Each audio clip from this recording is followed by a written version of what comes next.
করি আজকে আরও দুটো মৃত্যু এবং পরিবারের সরাসরি এসআইআর এর এবং নির্বাচন কমিশনের বিরুদ্ধে অভিযোগের আঙুল এটা প্রমাণ করছে যে না জানি আরও কত মানুষের প্রাণ এর ফলে যেতে পারে। এবং তৃণমূল কংগ্রেস দুক্ষেত্রেই পরিবারের পাশে দাঁড়িয়েছে, তাদেরকে সাপোর্ট দেওয়ার চেষ্টা করছে। কিন্তু প্রশ্ন একটা এটাই যে সমস্ত কাগজপত্র থাকা সত্ত্বেও এই মানুষেরা যা দাবি করছেন, পরিবার যা দাবি করছে, কোথাও নাম ডিলিটেড, কোথাও আন্ডার অ্যাডজুডিকেশন, এরা নাম তোলার পুনরায় চেষ্টা কেন করছে না প্রদীপ্তদা? এরা আত্মহত্যা, আত্মহনন, মৃত্যুর পথ বেছে নিচ্ছে কেন? আপনার দলকে নিয়ে যদি শুধু বলি, যেহেতু আপনি বলছেন আপনাদের দল গ্রাসরুট লেভেলে দুয়ারে সরকার পৌঁছে গেছে, তৎসত্ত্বেও এই মানুষগুলোর মন থেকে আতঙ্ক দূর করতে পারছেন না কেন?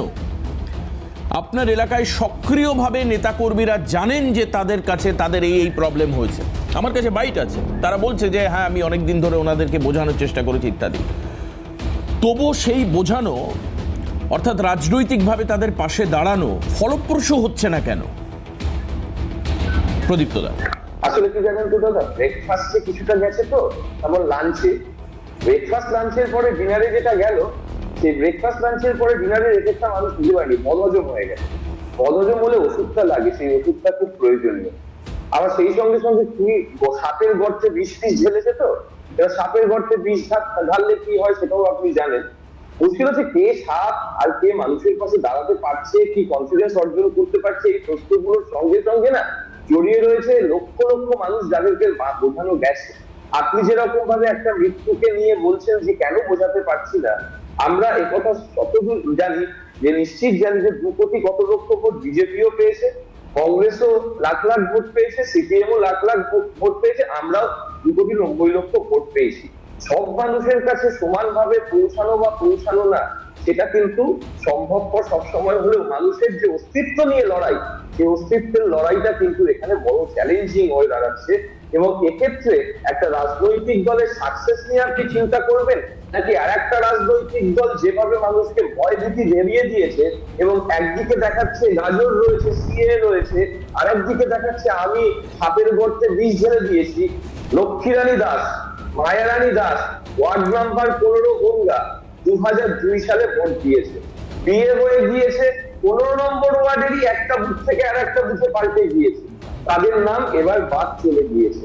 লোকে দেখাচ্ছে সাইকোলজিক্যাল এফেক্ট, লোকে দেখাচ্ছে তাহলে কি ওরা বাংলাদেশ থেকে এসছে নাকি? এই সাইকোলজিটা কোথা থেকে সরাবে দাদা?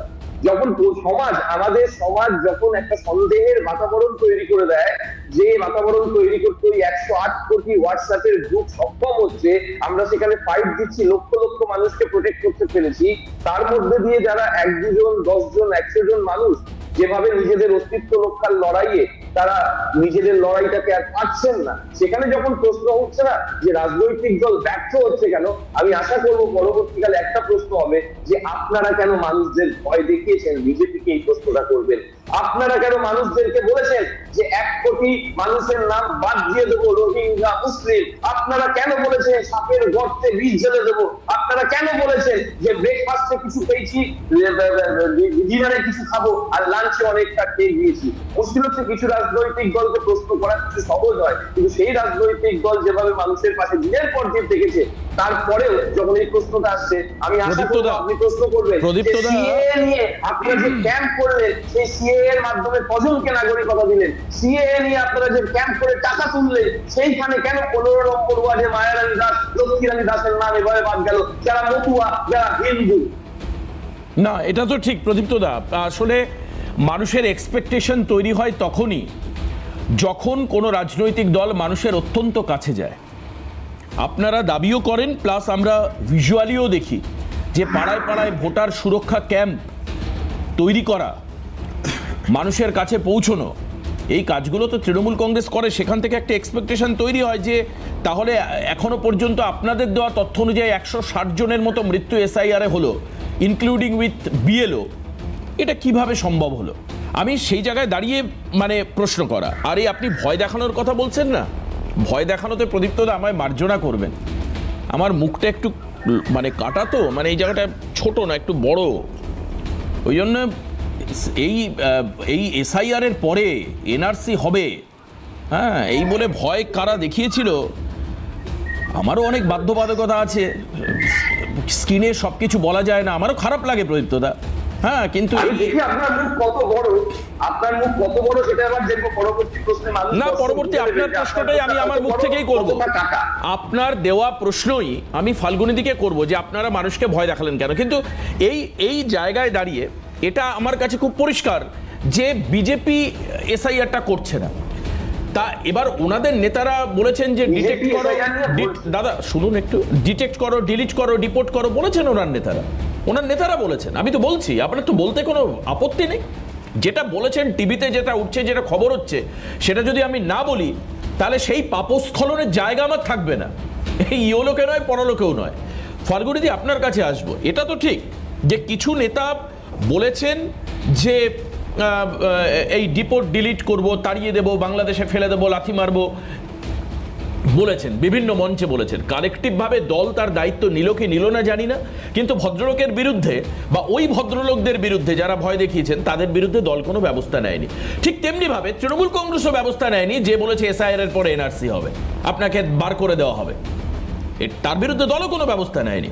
আমার কথা হচ্ছে এখন এই মুহূর্তে উস্তিতে যে ঘটনা ঘটলো, আমি ফাল্গুনীদির কাছে যাওয়ার আগে এটা দেখাতে চাইবো যে সেখানকার তৃণমূল নেতারা কি বলছেন। এই যে প্রদীপ্তদা বললেন না যে এই প্রশ্ন আমাদের কাছে এক্সপেকটেশন এত, সবার কাছে ডেফিনেটলি সবার কাছে করা উচিত, কিন্তু উস্তির ঘটনাটা তৃণমূল নেতাদের নজরে ছিল, ওনারা জানতেন, ওনারা বলছেন আমি অনেকবার বুঝিয়েছি ওনাকে, চেষ্টা ডেফিনেটলি করেছেন, কিন্তু তবুও ব্যক্তি আত্মহত্যার পথ বেছে নিয়েছেন। দেখুন কি বলেছেন উস্তির তৃণমূল নেতা, একবার শোনাই আপনাদের, শুনুন। যে তালিকা 28 তারিখে প্রকাশ পায়, 28শে ফেব্রুয়ারি, সেখানেও অ্যাডজুডিকেশনে ওনার নাম আসে, যার কারণে এতটাই আতঙ্কে খাওয়া দাওয়া টোটাল বন্ধ করে দিয়েছিল যে আমার ডিটেনশন ক্যাম্পে নিয়ে চলে যাবে। কারণ আজকের আমরা ওনাকে অনেকভাবে বোঝাই, কিন্তু বিজেপির মদতপুষ্ট নির্বাচন কমিশনার জ্ঞানেশ কুমার এবং মনোজ আগরওয়াল এরা নিজেরা জানে না যে কীভাবে মানুষের কি পদ্ধতিতে এসআইআর হবে। আজকে সেই পদ্ধতি না জেনে একটার পর একটা বিভিন্নভাবে নিরপরাধ মানুষগুলোর ওপর এই যে সব মৃত্যুর খাড়া নামিয়ে আনছে। একটা সমস্ত বৈধ নথি থাকা সত্ত্বেও আজকের এই একটা আমার কর্মী এবং আমার বুথের সদস্যকে আজকের কিন্তু আত্মহত্যা করতে হলো। দেখুন এখানে খুব পরিষ্কার যে দল কিন্তু জানতো এবং তৃণমূল নেতারা জানতেন, তাকে বহুবার তারা বুঝিয়েছেন। আমি শুধু এই লাইনটার জন্যই এত বড় অংশটা শোনালাম। এরকম নয় যে তিনি ঘরে ঘরে আতঙ্কগ্রস্ত হয়েছেন, ঘরের মধ্যে থেকেই তিনি নিজেকে আলাদা করে নিয়েছিলেন, যেটা হয় মানুষের আত্মহত্যার বেশ কিছু সাইকোলজিক্যাল ডিসঅর্ডার হয়। তিনি প্রথম নিজেকে আলাদা করে নেন, 4 দেওয়ালের মধ্যে নিজেকে বন্দি রাখেন, কোনো একটা সময় তিনি ছেড়ে চলে যাওয়ার একটা পরিকল্পনা করেন এবং সেই পরিকল্পনা বাস্তবায়িত হয়। ফাল্গুনীদি এটাও বাস্তব। দেখুন আজকে আমি কিছু ছবি দেখা, আমার প্রোডাকশন টিমকে আমি বলি, যেগুলো আমার কাছে কিছুক্ষণ আগে এসছে, সেটা হচ্ছে যে আমরা সারাদিন খবরও করেছি। দেখুন আপনি মানে দেখলে খারাপ লাগবে যে এসআইআরের এই যে তালিকা, এটা নিয়ে নদিয়া,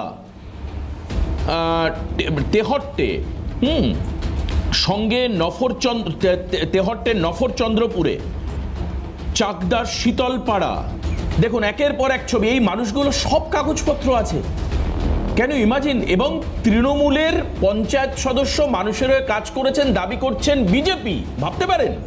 তৃণমূলের পঞ্চায়েত সদস্য কাজ করেছেন মানুষের জন্য, বলছে বিজেপি, বাদ গেছে তার নামও।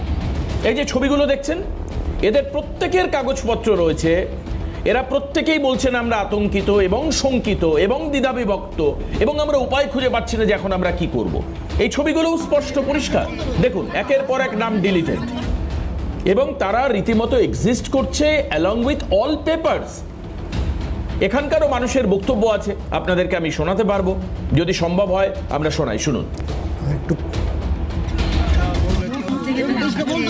আর ডিলেট হয়ে গেছে না, ইন্ডিয়ায় বাংলাদেশে যাবো কেন? তার নাম উঠলো না কেন?